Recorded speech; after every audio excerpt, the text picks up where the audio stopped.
लीजिए आपको किसी फिल्म का एक मशहूर डायलॉग बिल्कुल सही सही याद है। आपको पूरा यकीन है कि आपने उसे कई बार सुना है, लेकिन जब आप उसे दोबारा देखते हैं तो डायलॉग वैसा है ही नहीं। अब आप सोचते हैं ये कैसे हो सकता है, मुझे तो बिल्कुल याद है। और फिर जब आप अपने दोस्तों से पूछते हैं तो कई लोग कहते हैं हाँ मुझे भी यही याद था।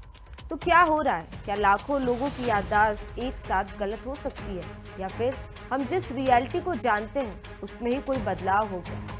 इसी रहस्यमयी एहसास को इंटरनेट की दुनिया में एक नाम दिया गया, मंडेला इफेक्ट। लेकिन क्या मंडेला इफेक्ट सच में किसी दूसरी रियलिटी, पैरेलल यूनिवर्स या बदलती हुई दुनिया का सबूत है, या फिर इसके पीछे छिपा है हमारे दिमाग का एक बेहद दिलचस्प वैज्ञानिक खेल? नमस्कार, मैं हूं वागिशा और आप देख रहे हैं आईडी टाइम्स। और आज की इस खास रिपोर्ट में हम जानेंगे मंडेला इफेक्ट का इतिहास, इसके फेमस एग्जाम्पल्स और इसके पीछे छिपा मेमोरी का विज्ञान। सबसे पहले बात इस नाम की। मंडेला इफेक्ट शब्द का संबंध साउथ अफ्रीका के महान नेता नेल्सन मंडेला से जुड़ी एक वाइड स्प्रेड फॉल्स मेमोरी से है। कुछ लोगों को लंबे समय तक ये याद रहा कि नेल्सन मंडेला की मृत्यु 1980s में जेल में ही हो गई थी। कुछ लोगों को तो उनकी फ्यूनरल और उससे जुड़ी घटनाएं तक याद होने का दावा था।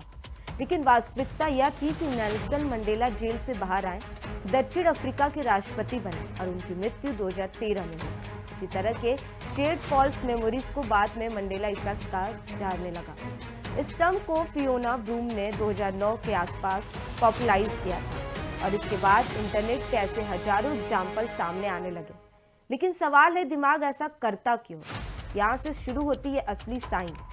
हम अक्सर सोचते हैं कि मेमोरी हमारे दिमाग में किसी वीडियो रिकॉर्डिंग की तरह स्टोर होती है। जैसे कैमरा किसी घटना को रिकॉर्ड करता है और जब चाहे उसे बिल्कुल उसी रूप में वापस चला देते हैं। लेकिन हमारा दिमाग ऐसे काम नहीं करता। मेमोरी एक रिकॉर्डिंग नहीं है। हम जब किसी घटना को याद करते हैं तो हमारा दिमाग उस मेमोरी को दोबारा रिकंस्ट्रक्ट करता है, यानी हर बार याद करना कुछ हद तक मेमोरी को दोबारा बनाने जैसा है।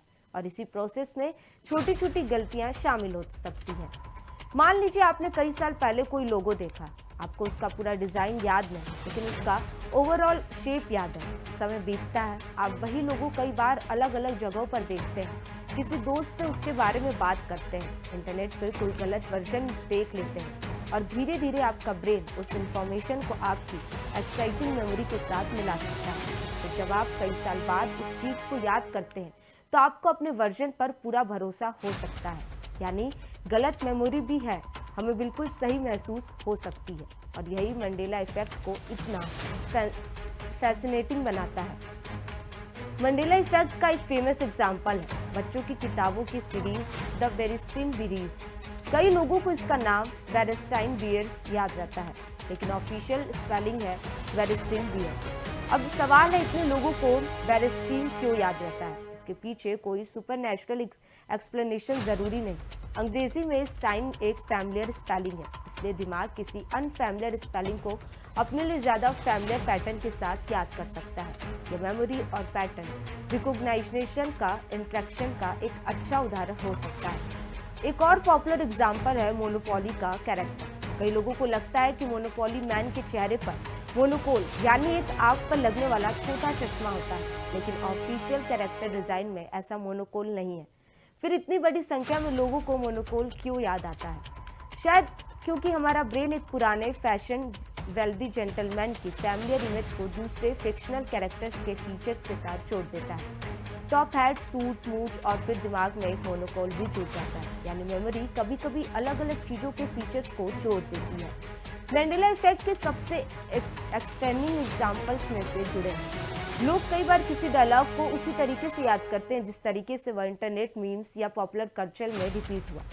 धीरे धीरे ओरिजिनल डायलॉग और पॉपुलर वर्जन में अंतर पैदा हो सकता है। फिर जब कोई व्यक्ति गलत वर्जन को लोगों को सुनाता है तो उसे लगता है मैंने ये फिल्म देखी है, मुझे बिल्कुल याद है, लेकिन असल में उसकी मेमोरी में ओरिजिनल सीन और बाद में सुनी गई इंफॉर्मेशन आपस में मिक्स हो सकती है। वैज्ञानिकों के अनुसार मेमोरी के कई हिस्से इस प्रक्रिया में महत्वपूर्ण होते हैं। हमारी मेमोरी में इंफॉर्मेशन को इनकोड करना, उसे स्टोर करना और फिर उसे रिट्राइव करना, तीनों अलग अलग प्रक्रियाएं हैं। और रिट्रीवल के दौरान मेमोरी पूरी तरह अनचेंज नहीं रहती। हमारा दिमाग मिसिंग इन्फॉर्मेशन को कॉन्टेक्स्ट और एक्साइटिंग नॉलेज की मदद से भर सकता है। इसे ब्रॉडली रिकंस्ट्रक्टिव मेमोरी कहा जाता है। यही मंडेला इफेक्ट का सबसे इंटरेस्टिंग हिस्सा है। अगर सिर्फ एक व्यक्ति गलत याद करे तो हम कह सकते हैं कि उसकी पर्सनल मेमोरी गलत हो गई, लेकिन जब हजारों लोग लगभग एक ही चीज गलत याद करते दिखाई दें तो मामला ज्यादा मिस्टीरियस लगता है। लेकिन यहाँ भी साइंस के पास कुछ संभावित एक्सप्लेनेशंस हैं। पहला, हम सबका ब्रेन कई मामलों में सिमिलर तरीके से इंफॉर्मेशन प्रोसेस करता है।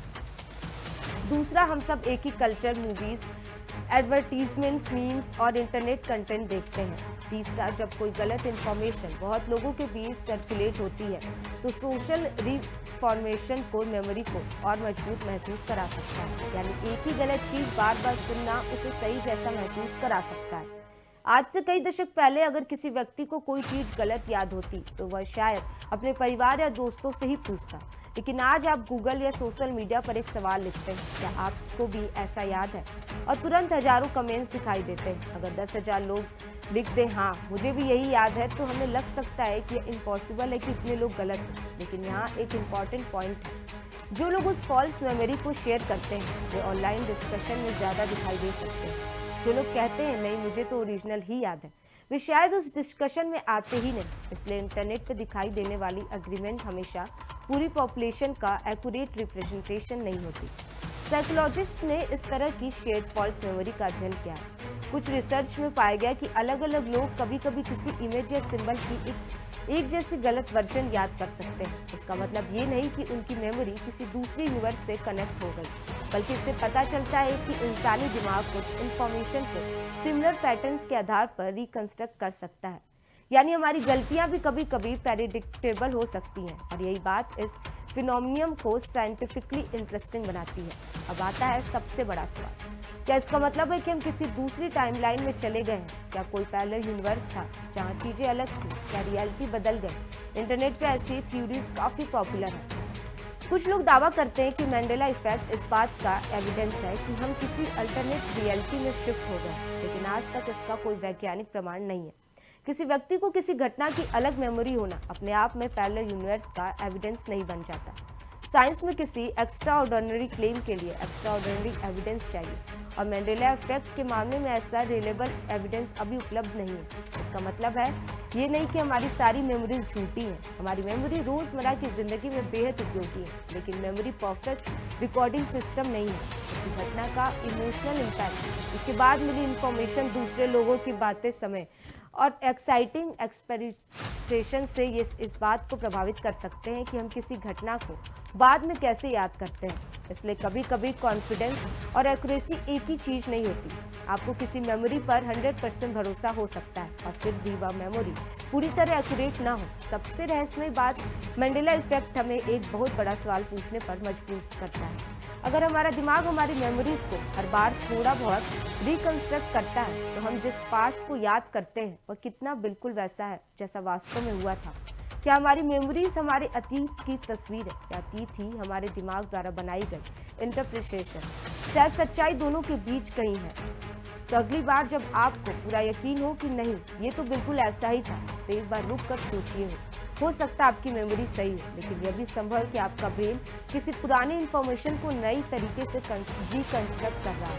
और यही मंडेला इफेक्ट का सबसे बड़ा रहस्य है। शायद दुनिया नहीं बदली, शायद हमारी याद बदल गई, और शायद इंसानी दिमाग का सबसे बड़ा रहस्य यही है कि हम सिर्फ यादें नहीं बनाते, हम उन्हें हर बार दोबारा बनाते भी हैं। मैं हूँ वागिशा और आप देख रहे थे ID टाइम्स।